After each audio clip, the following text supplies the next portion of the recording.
clima de confraternização. Tá sem som, João. Não tá, ele tá com som ligado. Tô. Tá, agora tá.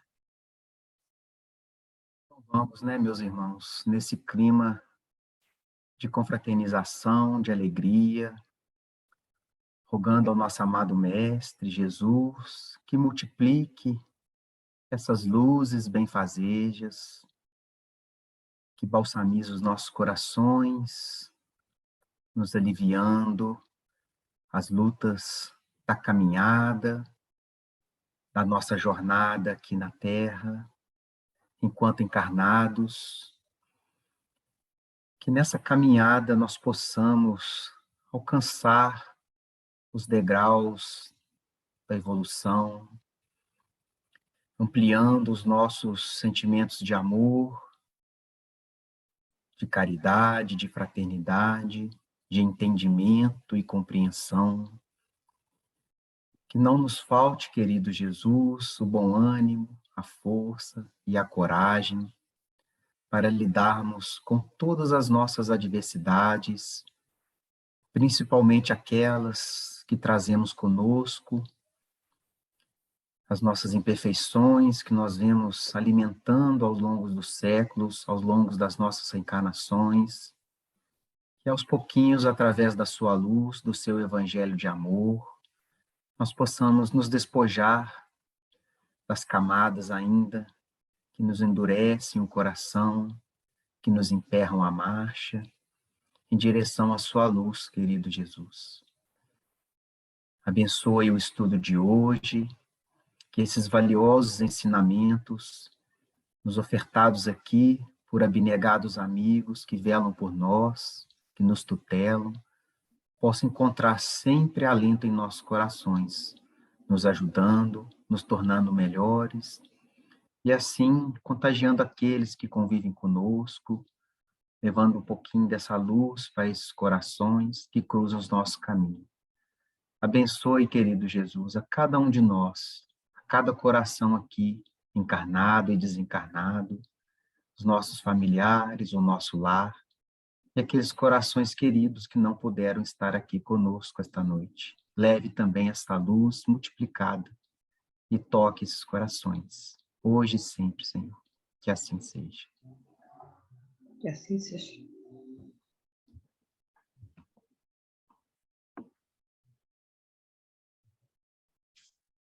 Pode começar? Pode. Pode. Coisas mínimas. Pois se nem ainda podeis fazer as coisas mínimas, por que estáis ansiosos pelas outras? Jesus. Evangelho de Lucas. Pouca gente conhece a importância da boa execução das coisas mínimas.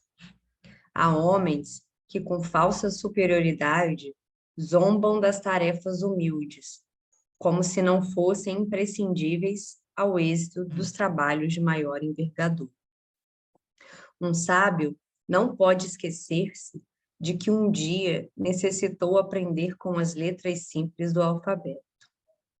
Além disso, nenhuma obra é perfeita se as particularidades não foram devidamente consideradas e compreendidas. De modo geral, o homem está sempre fascinado pelas situações de grande evidência, pelos destinos dramáticos e empolgantes. Destacar-se, entretanto, exige muitos cuidados. Os espinhos também se destacam, as pedras salientam-se na estrada comum. Convém, desse modo, atender às coisas mínimas da senda que Deus nos reservou, para que a nossa ação se fixe com real proveito à vida.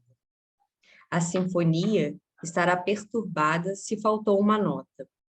O poema é obscuro quando se omite um verso. Estejamos zelosos pelas coisas pequeninas, pois são partes integrante e inalienável dos grandes feitos. Compreendendo a importância disso, o Mestre nos interroga no Evangelho de Lucas. Pois se nem podeis ainda fazer as coisas mínimas, por que estáis ansiosos pelas outras? Acho que aqui, esse texto, na verdade, ele reforça muito o que a gente lê em nosso lar, né? Em relação ao trabalho, ao que a gente acha que é importante, ao que a gente valoriza. Ele chama atenção para as coisas pequenas que às vezes passam pela gente e que a gente não dá importância, não valoriza, achando que aquilo não tem um valor real. E aí a gente acaba deixando aquilo de lado. E de forma geral, a gente vive, eu acho que hoje, né, uma sociedade que cobra muito a sociedade da performance, né? Tudo tem que ser o melhor, o maior, o mais importante. E a gente acaba deixando o que a gente deveria fazer de lado, como se não fosse nossa obrigação, porque a gente busca o que é maior, o que a gente acha que tem mais valor. E a gente vê essas pessoas que ele bota aqui, há homens que com falsa superioridade zombam das tarefas humildes. Eu acho, valorizando aquilo que realmente eles acham que é importante, não que é nossa função. E ele, tanto é que ele reforça que o homem está sempre fascinado pelas situações de grande evidência, pelos destinos dramáticos e empolgantes, ou seja, aquilo que aparece muito, aquilo que a gente consegue ver. Só que ele acaba, desse modo, fugindo um pouco ao que ele precisa fazer, né? Tem uma parte aqui que ele fala, quer ver? Convém desse modo atender as coisas mínimas da senda que Deus nos reservou, para que nossa ação se fixe com real proveito à vida, porque na verdade a gente vem com um objetivo, a gente vem com um trabalho que a gente precisa executar. E quando a gente deixa isso de lado por outras coisas, o que a gente se programou, a gente acaba também deixando. E aí ele fala que a sinfonia estará perturbada se faltar uma nota, o poema é obscuro quando se omite um verso. Então, acho que cada coisa que a gente faz, mesmo que pequena, é um pedacinho ali na construção do que a gente precisa, mesmo que aparentemente aquilo não tenha valor. E ele termina, né, falando que coisas pequeninas, que a gente tem que ficar zelosa por ela, porque coisas pequeninas são partes integrantes, inalienável dos grandes feitos. Acho que para a gente fazer um muro, a gente precisa botar tijolinho por tijolinho. Então, tudo é importante ali, mesmo que a gente não imagine que aquele pequeno faça parte do todo. Acho que é isso.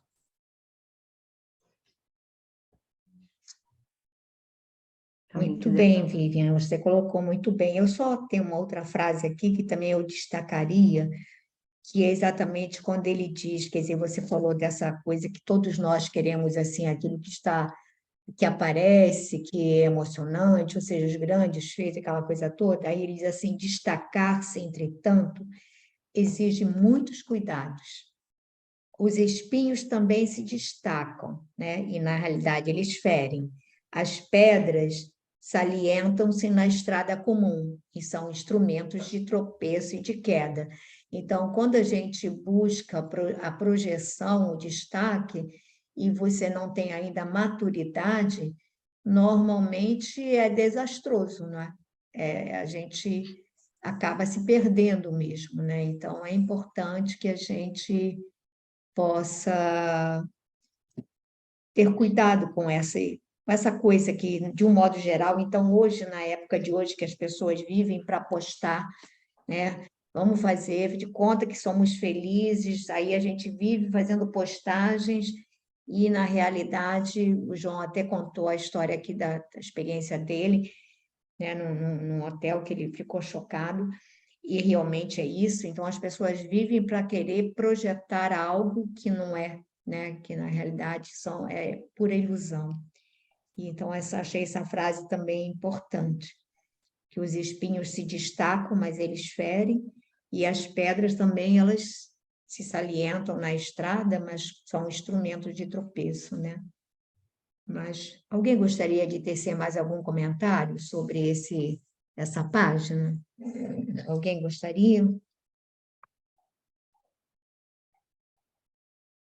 Não, a gente prossegue para nosso lar. Nós estamos no capítulo 30, Herança e Eutanásia.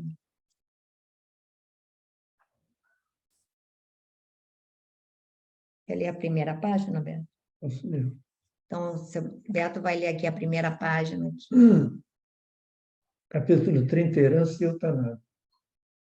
Ainda não voltara a mim da profunda surpresa quando Salusto se aproximou, informando a Narcisa. Nossa irmã Paulina deseja ver o pai enfermo, no pavilhão 5. Antes de atender, julguei razoável consultá-la, porque o doente continua em crise muito aguda. Mostrando os gestos de bondade que lhe eram característicos, Narcisa acentuou: mande entrar sem demora. Ela tem permissão da ministra, visto estar consagrando o tempo disponível em tarefa de reconciliação dos familiares. Enquanto o mensageiro se despedia apressado, a enfermeira bondosa acrescentava, dirigindo-se a mim: você verá que filha dedicada. Não decorrera 1 minuto e Paulina estava diante de nós, esbelta e linda. Trajava uma túnica muito leve, tecida em seda luminosa. Angelical beleza caracterizava-lhe os traços fisionômicos, mas os olhos denunciavam extrema preocupação. Narcisa apresentou-a delicadamente e, sentindo talvez que poderia confiar na minha presença, perguntou, algo inquieta: e papai, minha amiga? Um pouco melhor, esclareceu a enfermeira. No entanto, ainda acusa desequilíbrios fortes. Vamos dar uma passada. Outra pessoa quer comentar alguma coisa desse trechinho? Esse trechinho é apenas a introdução do capítulo, né? A gente vai ver que é uma filha que ele vai, pelas características, dizendo que ela era bela, né? Diante de nós, esbelta e linda, trajava uma túnica muito leve, tecida em seda luminosa, angelical beleza, caracterizava-lhe os traços fisionômicos. Porém, né, o olhar denunciava extrema preocupação. Então, essa beleza dos traços fisionômicos, na espiritualidade, a gente sabe que a beleza corresponde às características do espírito. Se o espírito, por exemplo, às vezes, André Luiz, num outro livro à frente, ele vai falar de uma senhora muito bela, muito bem tratada, muito bonita nos conceitos humanos, e quando ela se desprendia no sono, ela se apresentava espiritualmente como uma megera, de tão as características dela como espírito, ela era uma pessoa que não era uma pessoa boa, não era uma pessoa bonita. Então, espiritualmente, se os traços são como ela, de angelical beleza, é porque a gente está diante e a roupa dela, traje, era tecido de seda luminosa, ou seja, característica de espíritos nobres. Então, era um espírito já de uma certa envergadura e de sentimentos elevados, né? Que diz, antes disso tudo, ele já falou. É. Você verá que filha dedicada. Aí vai falar da filha dedicada, e a gente vai prosseguir aí para ler um pouquinho. Quer ler um pouquinho, Fernanda? Posso ler? É lamentável, retrucou a jovem. Nem ele, nem os outros cedem no estado mental a que se recolheram. Sempre o mesmo ódio e a mesma displicência. Narcisa nos convidou a acompanhá-la e, minutos após, tinha diante de mim um velho de fisionomia desagradável. Olhar duro, cabeleira desgrenhada, rugas profundas, lábios retraídos, inspirava mais piedade que simpatia. Procurei, contudo, vencer as vibrações inferiores que me dominaram, a fim de observar acima do sofredor o irmão espiritual. Desapareceu a impressão de repugnância, aclarando-se-me os raciocínios. Apliquei a lição a mim mesmo. Como teria chegado por minha vez ao Ministério do Auxílio? Deveria ser horrível meu semblante de desesperado. Quando examinamos a desventura de alguém, lembrando as próprias deficiências, há sempre asilo para o amor fraterno no coração. O velho enfermo não teve uma palavra de ternura para a filha que o saudou carinhosa. Por meio do olhar que evidenciava aspereza e revolta, semelhava-se a uma fera humana enjaulada. Papai, o senhor sente-se melhor? Perguntou com extremo carinho filial. Ai, ai, gritou o doente em voz estentórica. Não posso esquecer o infame, não posso descansar o pensamento. Ainda o vejo ao meu lado, ministrando-me o veneno mortal. Não diga isso, papai, pediu a moça delicadamente. Lembre-se de que Edelberto entrou em nossa casa como filho enviado por Deus. Meu filho, gritou o infeliz, nunca, nunca. É criminoso sem perdão. Filho Vamos parar do... aí, Fernanda. Dá uma paradinha? Aqui ele começa a descrever as condições, né, do pai da menina e aí ele começa a descrever, no início, assim, ele sente uma certa repulsa, assim, né, daquele estado, assim, descreve como uma fisionomia desagradável, assim, um aspecto deplorável, né? E aí ele percebe que ele está entrando em vibrações inferiores, né? E com um sentimento de julgamento sem indulgência, sem empatia, né? E aí ele coloca que logo que ele consegue vencer essa primeira onda, né, que ele consegue perceber como que ele estava agindo e ele consegue redirecionar o pensamento dele, ele já fala que desapareceu a impressão de repugnância, aclarando-se meus raciocínios, né? E aí ele lembra que ele já esteve em situação semelhante, né? E que do mesmo modo que aquele senhor ali causava estranheza para ele e tinha uma aparência desagradável, ele também devia ter uma aparência um tanto quanto desagradável para aqueles que o receberam, né? Logo quando ele chegou em nosso lar. E que aí ele fala, apliquei a lição a mim mesmo. Quando examinamos a desventura de alguém, lembrando as próprias deficiências, há sempre asilo para o amor fraterno no coração. Que, na maioria das vezes, a gente olha as atitudes, né, das pessoas e julga e condena, né, se achando numa posição de superioridade, né, diante daquela outra pessoa, achando que somos melhores e por isso condenamos tanto, né? E quando a gente se coloca numa posição, assim, de humildade, né, percebendo que nós também temos uma série de defeitos, uma série de imperfeições que temos que melhorar, né, a gente automaticamente é mais indulgente com o outro, né, porque a gente também gostaria que fossem indulgentes com as nossas falhas. Talvez não sejam as mesmas, né, que o outro, mas muito provavelmente onde alguns já acertam, nós continuamos errando, né? E onde outros erram, talvez já estejamos acertando, mas temos uma série de defeitos, uma série de situações em que ainda temos que melhorar, né? E a gente esquece disso, só porque naquele ponto específico a gente já não tropeça mais, né? A gente se acha na qualidade de ser superior e de que pode julgar o outro, né? E a gente esquece que em tantos outros quesitos nós seguimos tropeçando e errando, né?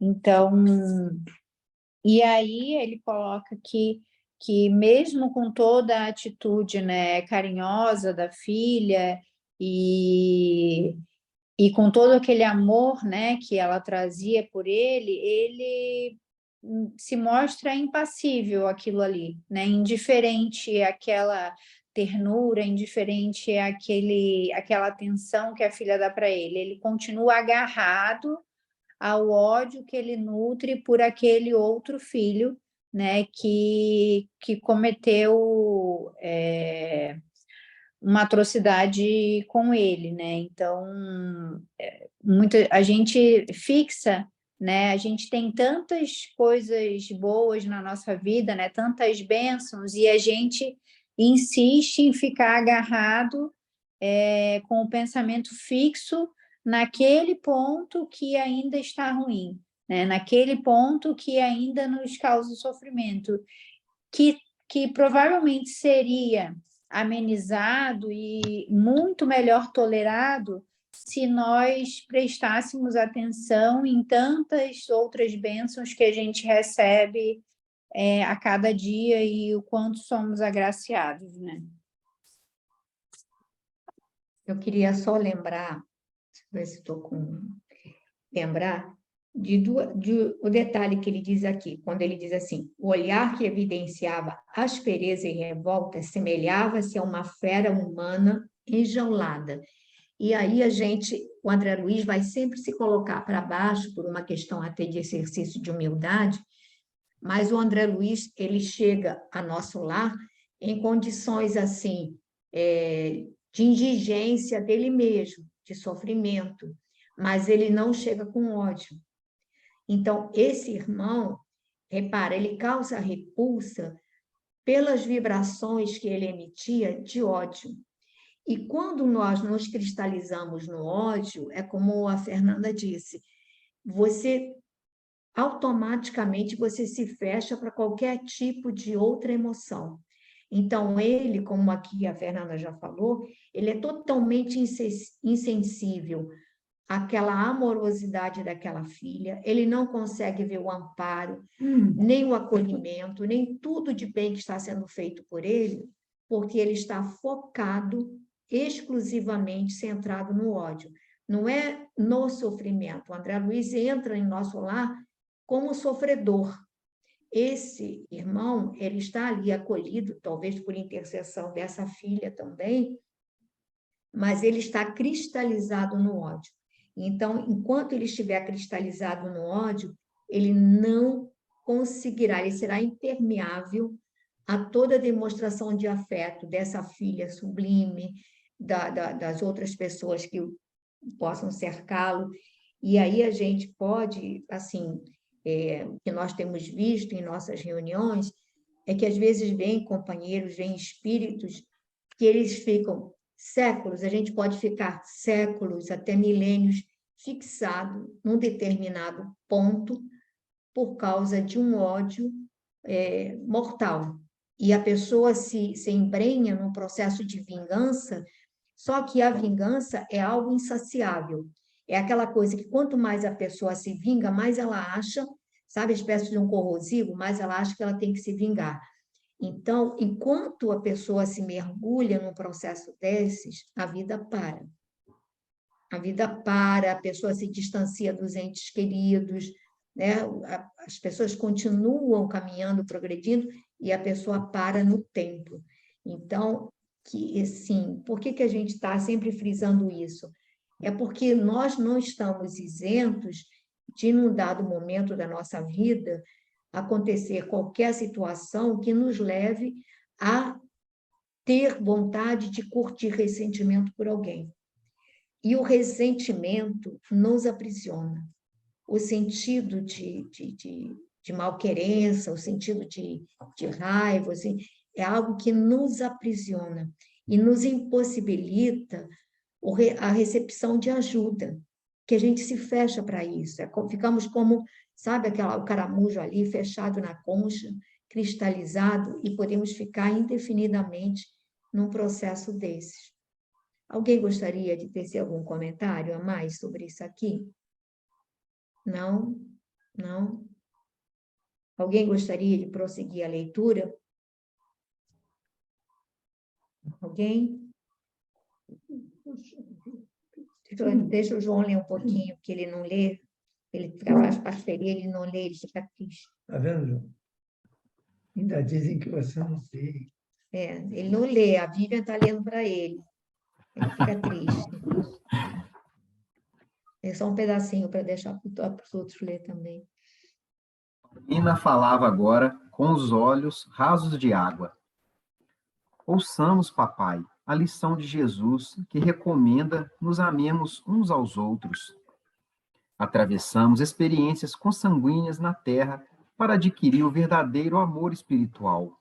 Aliás, é indispensável reconhecer que só existe um Pai realmente eterno, que é Deus, mas o Senhor da vida nos permite a paternidade ou a maternidade no mundo, a fim de aprendermos a fraternidade sem mácula. Nossos lares terrestres são cadinhos de purificação dos sentimentos ou templos de união sublime, a caminho da solidariedade universal. Muito lutamos e padecemos até adquirir o verdadeiro título de irmão. Somos todos uma só família na criação, sob a bênção providencial de um Pai único. Ouvindo-lhe a voz muito meiga, o doente se pôs a chorar convulsivamente. Perdoe Edelberto, papai.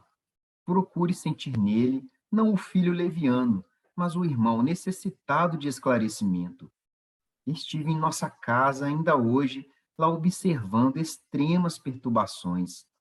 Daqui, deste leito, o Senhor envolve todos os nossos em fluidos de amargura e incompreensão, e eles lhe fazem o mesmo por idêntico modo. O pensamento, em vibrações sutis, alcança o alvo, por mais distante que esteja. A permuta de ódio e desentendimento causa ruína e sofrimento nas almas. Mamãe recolheu-se faz alguns dias ao hospício, ralada de angústia. Amália e Cacilda entraram em luta judicial com Edelberto e Agenor, em virtude dos grandes patrimônios materiais que o Senhor ajuntou nas esferas da carne. Um quadro terrível, cujas sombras poderiam diminuir se sua mente vigorosa não estivesse mergulhada em propósitos de vingança. Aqui, vemo-lo em estado grave. Na terra, mamãe louca e os filhos perturbados, odiando-se entre si. Em meio a tantas mentes desequilibradas, uma fortuna de 1.500.000 cruzeiros. E que vale isso se não há um átomo de felicidade para ninguém? Vamos parar aí, João? Tem bastante coisa aqui, né? Muito importante e séria, né? A filha, né, amorosa, buscando Jesus, né? Essa frase né, que Jesus nos concita, né? Que amemos uns aos outros, né? O que o Mestre nos recomenda. E ela dizendo para ele, né, que a gente está na Terra, né, justamente para resgatar, né, para trabalhar, né, esses sentimentos de diferenças, de divergências que surgem, né, é onde ela diz aqui, né, que nós iremos adquirir o verdadeiro amor espiritual, né,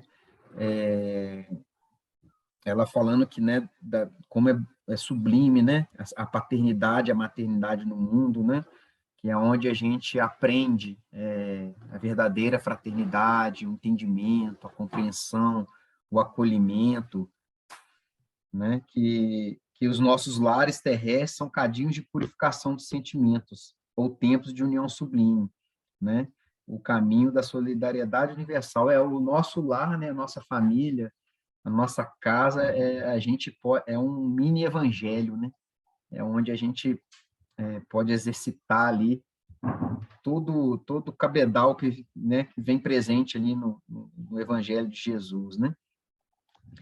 E isso tocou, né? Isso mostra aqui que esse sentimento, essas palavras dela, faladas do coração, tocou ele, né? De alguma forma, né? Que ele se pôs a chorar. Então, assim, de alguma forma, encontrou ressonância nele ali, o que ela estava dizendo para ele, pedindo que ele perdoasse Adalberto, né? E que né, chamando a atenção dele de que ele também era um enfermo da alma, né? Que Adalberto estava doente, né? E que tinha que a gente direcionar para ele outro tipo de sentimento que não fosse o de ódio, de rancor, de amargura, e que esse sentimento, né, que ele estava nutrindo pelo filho, né, de ódio, de mágoa, de rancor, de decepção, isso estava encontrando ressonância neles lá.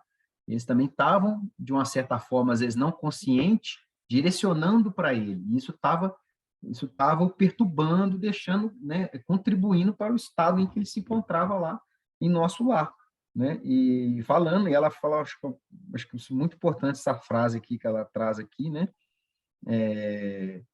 Ela fala assim, ainda fala assim, ó, daqui deste leito o Senhor envolve todos os nossos em fluidos de amargura e compreensão, e eles fazem o mesmo por idêntico modo, né? Então aquilo reverberou entre eles ali.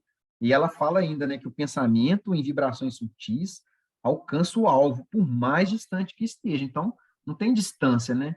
O que você direciona para alguém, não importa onde a pessoa esteja, seja para o bem ou para o mal, aquilo vai alcançar o destino ali ao qual você está mirando, né?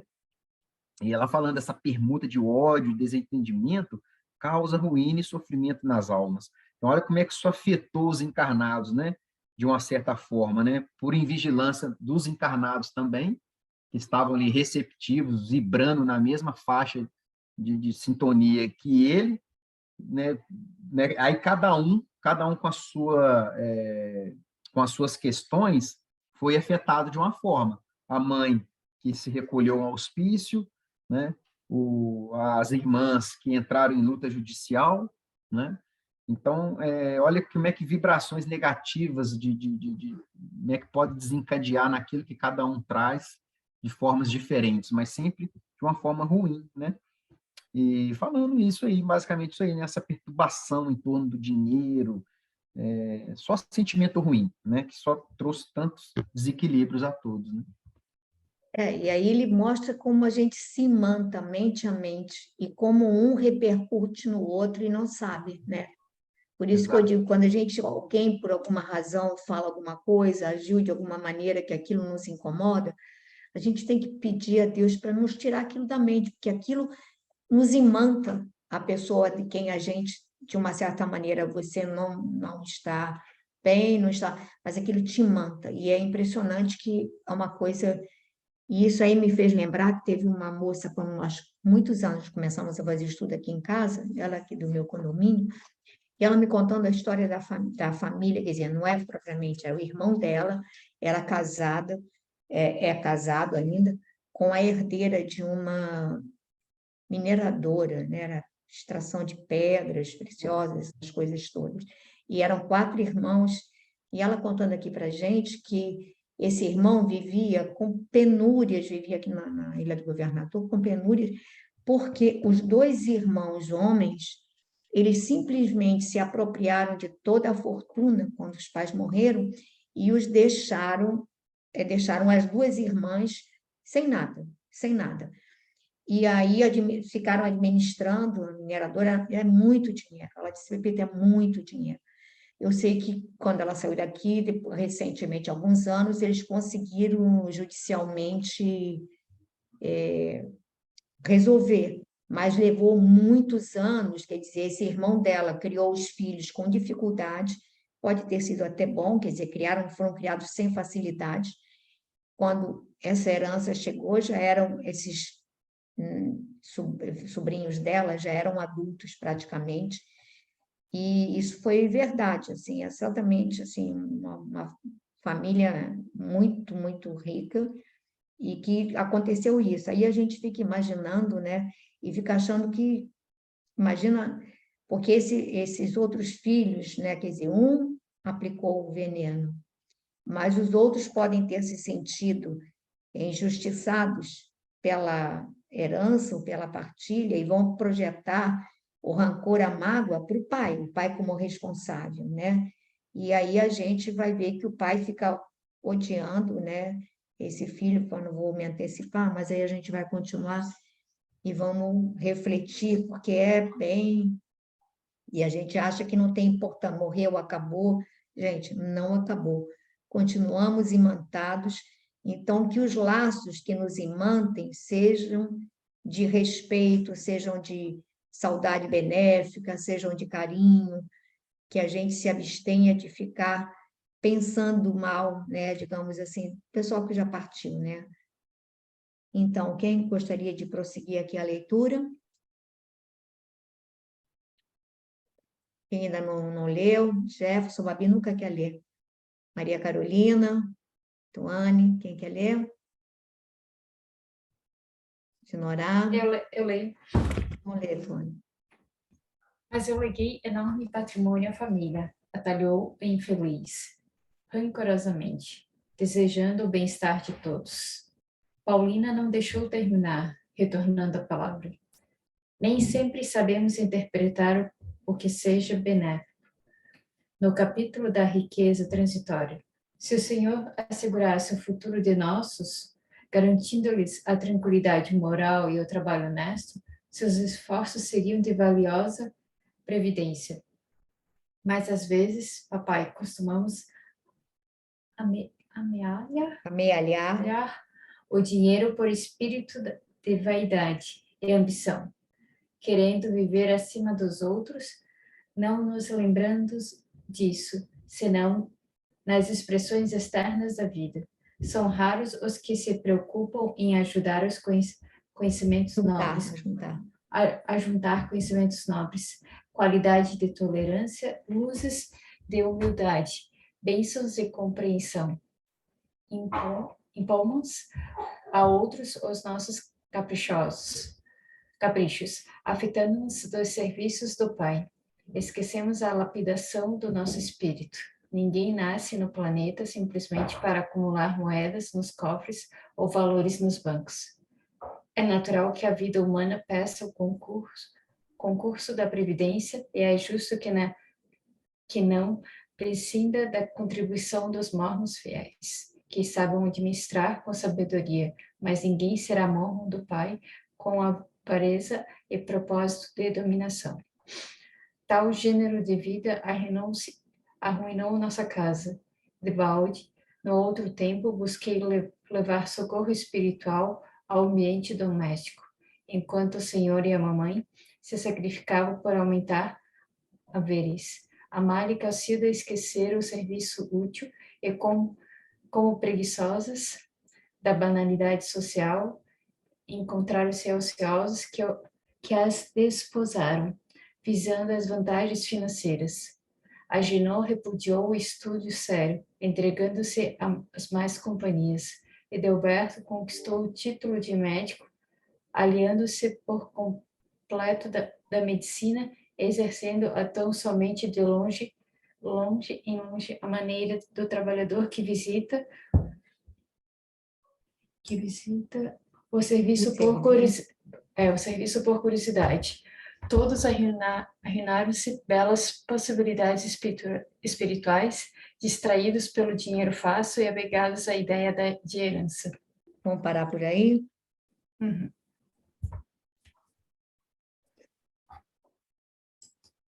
Ela começou a fazer uma demonstração, o que o pai entendia que seria benéfico para os filhos deixar um enorme patrimônio. Ela começou a mostrar para o pai o que um enorme patrimônio seria, como, que ele coloca ali, se o Senhor assegurasse o futuro, garantindo-lhe tranquilidade moral e trabalho honesto. Pelo pai sempre ter trazido bons frutos, ter uma boa riqueza, sem cobrar e sem se prejudicar, os filhos. Só que, na verdade, as questões, como ela coloca, né, que são raros os que se preocupam em ajuntar conhecimentos nobres e qualidade de tolerâncias, luzes e humildade, bênçãos de compreensão. E daí ela coloca que as duas irmãs, Amália e Cacilda, esqueceram do serviço útil e preocupando só com a banalidade social. visando vantagens financeiras. O irmão Agenor largou o estudo e só se teve, infelizmente, más companhias. E o Edelberto foi o único que conquistou o título de médico, mas que não exercia a profissão como deveria. Então, ela mostrou para o pai que tudo que o pai fez, ele não fez o que era o principal, de dar atenção e se preocupar com o que cada um estava tendo de conhecimento e não só prover uma boa situação financeira para todos. Aqui ele estava, ele diz assim, que aquela que você já falou, que são raros os que se preocupam em ajuntar conhecimentos nobres. E aí ele achou que provendo, dando facilidade para os filhos, ele estava fazendo o bem. Na realidade, ele os tornou a todos, digamos assim, ociosos e vagabundos, né? Porque não trabalhavam, né? Não precisavam. As meninas, como ele disse, viraram dondocas e acabaram casando com rapazes interesseiros que também só queriam, né, se aproximaram delas vendo as facilidades financeiras. E nisso, todos se afastaram, digamos assim, de atividades úteis e produtivas, né? E aí ele vai falar dessa vulgaridade, assim, como preguiçosos da banalidade social. Ou seja, uma fortuna que, ao invés de ajudar, foi, na realidade, o instrumento de perdição da família toda. Então, a família não se estruturou em valores éticos e morais, ele não forçou os filhos, não os adestrou no trabalho, então eles eram ociosos. Até o que se formou não se dava ao trabalho de exercer a medicina, a não ser quando aquilo lhe convinha. E então aí a gente vê que essa família, pelo jeito, a única pessoa que era nobre na família, essa filha que já havia partido há mais tempo e que tentava ajudar a família e que não conseguia porque eles estavam totalmente enceguecidos pelos valores materiais. E aqui, aquilo que a gente tinha falado antes, né? A Tuânia estava conversando conosco antes de começar o grupo, da prima dela, dizendo que ela não gostava muito do espiritismo, que o espiritismo não permitia, né, que nós pudéssemos ter haveres ou que pudéssemos ter facilidades, e não é verdade. O espiritismo não proíbe absolutamente nada. Ele apenas nos mostra que, olha, tudo que a gente recebe, não importa que foi com o trabalho, não importa que foi com herança, se você tem abundância, o que você faz com essa abundância? Ela é exclusivamente para atender seus caprichos, ou você consegue gerar empregos, ou você consegue ajudar outras pessoas, não é? Se você não ajuda ninguém, mas você gera muitos empregos, você está sendo um instrumento do bem, propiciando trabalho, propiciando que famílias tenham condições dignas de se manterem, de instruírem seus filhos. Então, a riqueza nunca foi condenada pelo Espiritismo. Ninguém vai ser condenado porque é rico, porque é milionário. O que o pessoal diz é que a riqueza é uma prova muito difícil, porque normalmente a gente fica cego pelas facilidades e como tem possibilidades de, digamos assim, usufruir muito, aí as pessoas se distraem e ficam, digamos assim, perdem a oportunidade de ter uma vida mais produtiva, de maneira, digamos assim, no bem, né? Produtiva no bem. Alguém gostaria de tecer algum comentário aqui ainda sobre isso? Não? Então, vou pedir para o Jefferson. Pode falar. Um minutinho que eu achei interessante para voltar naquilo que você falou lá atrás, um pouco na página anterior, do imantar, né? Como é que a gente se imanta, né? Porque a gente, às vezes, essas perturbações, esses desequilíbrios, a gente acha que envolve só aquele ciclo ali, mas no final aqui da página, né? Que ela falando que a Mali Cacilda né, desposaram, encontraram ociosos que as desposaram, visando as vantagens financeiras. O jovem lá se entregou lá, né, a más companhias, o Agenor, né, repudiou o sucesso, entregando a más companhias. Então, como é que a gente também atrai para nós outros que estão fora, mas que estão na mesma faixa de vibração, Com certeza. buscando ali, né? Lembrando o que você tinha falado na página Muito anterior. bom. Então, Jefferson, vamos lá? Vamos. O enfermo tomou uma expressão de pavor e acrescentou: Maldita Edelberto, filho criminoso e ingrato. Matou-me sem piedade quando ainda necessitava regularizar minhas disposições testamentárias. Malvado, malvado. Cale-se, papai. Tenha compaixão de seu filho. Perdoe e esqueça. O velho, porém, continuou a praguejar em voz alta. A jovem preparava-se para discutir, mas Narcisa endereçou-lhe significativo olhar, chamando Salústico para socorrer o doente em crise. Calou-se Paulina, acariciando a, a fronte paterna e contendo a custo as lágrimas. Daí em instante, retirava-me em companhia de ambas, sob forte impressão. As duas amigas trocaram confidências ainda por alguns minutos, despedindo-se Paulina a evidenciar muita generosidade nas frases gentis, mas muita tristeza no olhar afogado em justa preocupação. Voltando à intimidade, Narcisa disse bondosa: os casos de herança, em regra, são extremamente complicados. Com raras exceções, acarretam enorme peso a legadores e legatários. Neste caso, porém, vemos não só isso, mas também a eutanásia. A ambição do dinheiro criou em toda a família de Paulina esquisitices e desavenças. Pais, pais avarentos possuem filhos esbanjadores. Fui à casa de nossa amiga quando o irmão, o Edelberto, médico de aparência distinta, empregou no genitor, quase moribundo, a chamada morte suave. Esforçamo-nos por o evitar, mas foi tudo em vão. O pobre rapaz desejava, de fato, apressar o desenlace por questões... Desenlace? Perdi. Por questões de ordem financeira. E aí temos agora a imprevidência e o resultado, o ódio e a moléstia. E, com expressivo gesto, Narcisa rematou: Deus criou seres e céus, mas nós costumamos transformar-nos em espíritos diabólicos, criando nossos infernos individuais.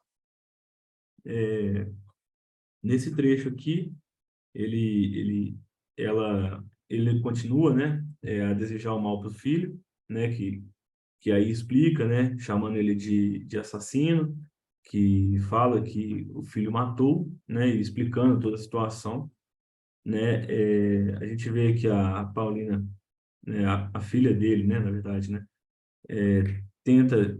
quer começar a discutir com o pai sobre isso, né, querendo que ele tenha compaixão com seu filho, né, para perdoar e esquecer, e ela é contida, né, por isso.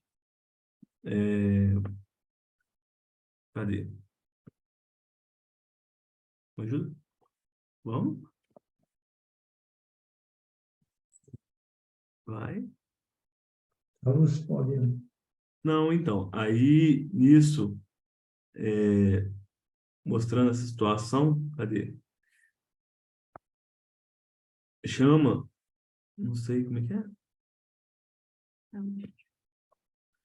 Chamou o Salute, né, para ajudar o doente que tava voltando à crise. E aí eles se retiraram, né? Ele se retirou com a companhia de ambas, né, Paulina e a filha. Tá. E, sim, aí trocou, né, Elas trocaram confidências, né, sobre isso. E aí Narcisa explicou que nos casos de herança, né, não só nesse caso, mas geralmente existe uma regra que são bem difíceis, né, que as famílias elas passam por muita dificuldade nesses casos de herança. E nesse caso aí existiu o famoso, ele fala aqui, quando o filho a morte suave, né? Quando o filho ele matou o pai porque para ficar com realmente com dinheiro por questão financeira, né? E gerou toda essa complicação na família que já vinha com esse histórico desde antes, né? Eu acho que é isso. Se quiser puder ajudar. Então, é por isso que eu falei desse caso, que eu achei também que é muito parecido esse caso da nossa amiga, nossa vizinha aqui, e também que era assim, envolvendo uma fortuna muito grande, e a gente acha que isso aí é mais comum do que a gente possa imaginar, né? Famílias que se destroem por questões de herança, quer dizer, irmãos que deixam de ser irmãos, não se falam mais, se odeiam, e a gente vê o caso desse irmão. Esse problema só vai poder ser amenizado quando alguém deixar de odiar. Quem será que vai cair, digamos, em si, deixar de odiar primeiro? O pai que está lá sendo atendido, ou os filhos que estão cegos, agarrados, assim, ao deslumbramento, como ele diz, pais avarentos têm filhos esbanjadores. Pode ser até que eles venham a ficar pobres, porque eles vão talvez usar desmedidamente, vão esbanjar, vão usar sem critério, e pode ser até que eles venham a ter problemas financeiros depois de toda essa fortuna herdada. Mas certamente vai chegar uma hora que a dor vai bater a porta, né? Porque não tem como, gente. Todos nós vai chegar a nossa hora em que a dor bate a porta. Então, quando a gente não consegue aprender pelo bem, pelo entendimento, né? Pelos sentimentos da compreensão, do amor, do perdão, a gente vai aprender pela dor. Então, casos como esse, às vezes, vão levar mais de uma vida para serem resolvidos, mais de uma vida para serem equacionados, para serem harmonizados, né? Provavelmente vão se encontrar novamente em condições bem difíceis. Ainda bem que tem gente que já aprendeu isso, né, Andréia? Né? Que bom, né? Que a gente já, quando consegue se desprender O que me chamou a atenção também foi que, assim, pela descrição, a impressão que dá é que a Paulina seja um espírito mais evoluído até que a Narcisa, né? Tem uma liberação da ministra, não sei o quê, e ela, por estar envolvida ali naquela situação e por estar né, querendo ver, né, eles se modificarem, né, querendo tirar eles daquela situação que eles estão, né, mesmo ela sendo mais evoluída, assim, ela ia acabar querendo assim falar mais e insistir que não, que tinha que tirar, e ela não conseguiu ver que naquele momento não adiantava nada daquilo, né? Que só ia piorar a situação, que ia gerar mais revolta. Então, preciso que a Narcisa intervisse para que ela percebesse, né? Que apesar de bem intencionada, né? Aquela atitude ali naquele momento só ia gerar mais distúrbio, né? Porque ele ainda não estava preparado para ouvir e não estava ainda preparado para sair daquela situação. Então, isso a gente faz também com muita frequência, né? De ficar querendo insistir, querendo que tirar... convencer a pessoa de que ela precisa mudar ou de que ela precisa seguir um caminho diferente ou que o que ela por ali só vai causar sofrimento, e a gente fica ali naquele embate, discutindo e insistindo, mas às vezes, não, assim, muitas vezes não adianta nada, né? Porque se a pessoa não estiver disposta a mudar, se ela ainda não tiver aberta para aquilo ali, né? A gente só está gerando mais distúrbio e causando mais revolta, né? E infrutífero, assim. É verdade. Quando estamos envolvidos, é aquela tal história, né?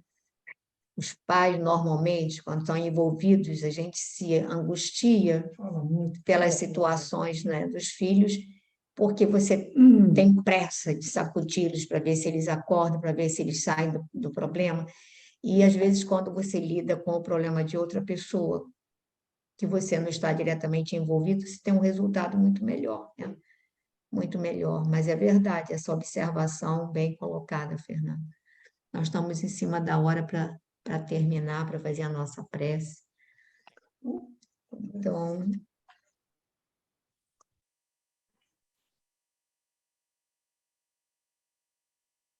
vamos pedir a Jesus que possa nos abençoar,